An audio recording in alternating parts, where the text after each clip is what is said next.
በኢትዮጵያ ዘመን የተሻገረው የግጭት አዙሪትና ግጭት የሚያስከትለው ኪሳራ ሊያበቃ ጫፍ ደርሷል። በሀገራችን በሕዝብና በመንግስት መካከል መግባባት ተፈጥሮ ጠንካራ ሀገረ መንግስት እንዲገነባ በሕዝብና በሕዝብ መካከል መተማመን እንዲሰፍን እንዲሁም በሀገርና በሕዝብ ላይ ኪሳራ ሳያጋጥም አለመግባባቶችን በመመካከር መፍታት ባህል ሆኖ እንዲቀጥል የኢትዮጵያ ሀገራዊ ምክክር ኮሚሽን ኃላፊነት ወስዶ ላለፉት ዓመታት በርካታ ተግባራትን አከናውኗል።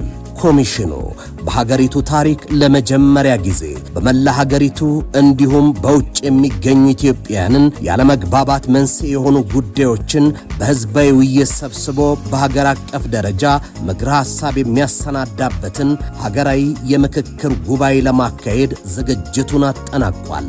በመሆኑም መላ ኢትዮጵያን ለዚህ ታሪካዊ ሁነት መሳካት ከኮሚሽኑ ጎን በመሆን የሚጠበቅባችሁን እንድትወጡ ኮሚሽኑ ጥሪ ያቀርባል። በዚህ ታሪካዊ ሀገራዊ የምክክር ጉባኤ ለመሳተፍ የተመረጣችሁ የማህበረሰብ ክፍሎችና የባለድርሻ አካላት ወኪሎችም ውጤታማ ሀገራዊ የምክክር ጉባኤ ማካሄድ የምትችሉበትን ሁለንተናዊ ዝግጅት እያደረጋችሁ እንድትጠብቁ ኮሚሽኑ ያሳስባል። ኮሚሽኑ ሀገራዊ የምክክር ጉባኤ የሚካሄድበትን ቀንና ቦታ በቅርቡ እንደሚያሳውቃችሁ ከወዲሁ መጠቆም እንወዳለን። የኢትዮጵያ ሀገራዊ ምክክር ኮሚሽን፣ ሀገራዊ ምክክር ለሀገራዊ መግባባት።